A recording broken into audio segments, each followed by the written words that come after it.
Assalamualaikum warahmatullahi wabarakatuh. Halo pemirsa, apa kabar Anda hari ini? Kembali lagi di Women Channel Reaching Out to Public bersama saya Nazira Anindi. Kami akan memberikan sejumlah informasi yang menarik untuk Anda. Inilah UMN News.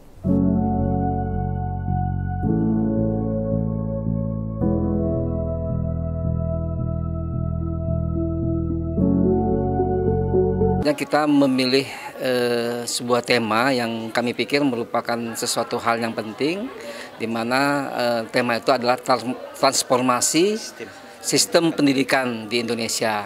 Jadi memang setelah berlakunya 4.0 ya, dan sistem sosial 5.0 ini merupakan sebuah tantangan yang harus kita coba menjawabnya begitu ya.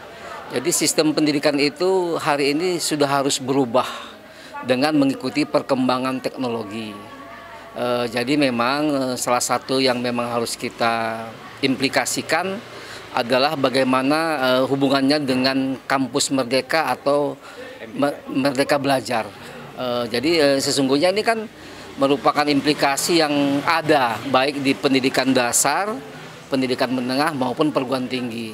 Nah, jadi guru-guru yang memang nantinya akan berkiprah di Merdeka Belajar itu harusnya memiliki paradigma pendidikan yang sudah berubah.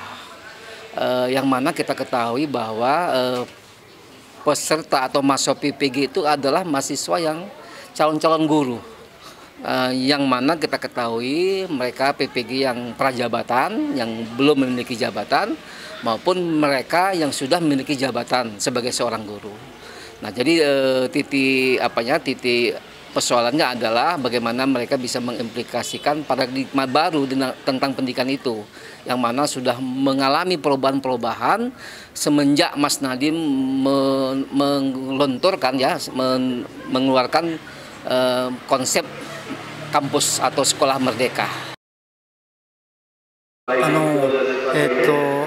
日本の技術力の高さというのは日本人の気質、つまり最後まできちんとやるという気質から来ているだろうと思うんです。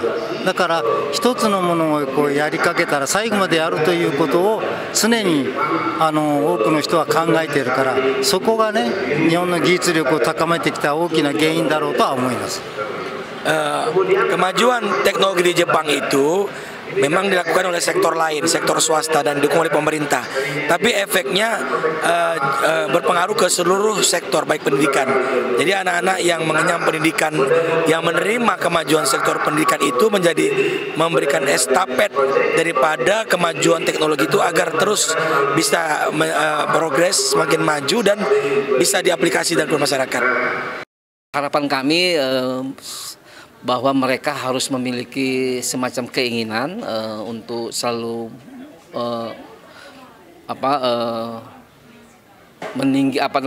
menyesuaikan perkembangan ilmu dan perkembangan teknologi.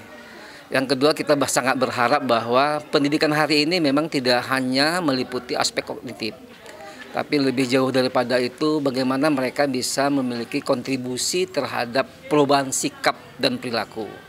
Nah, perubahan sikap dan perilaku itu memang harus dimulai dari gurunya. Jadi kalau hanya transfer knowledge, mungkin Google itu lebih tahu apa yang mungkin bisa disampaikannya kalau dalam aspek kognitif. Tetapi jauh daripada itu, sesungguhnya yang harus dipikirkan oleh seorang guru adalah aspek pada perubahan sikap dan tingkah laku.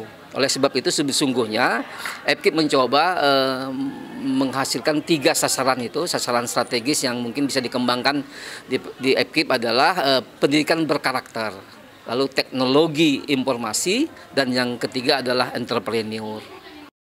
Dari UMN Al-Wasliyah, tim UMN Channel mengabarkan.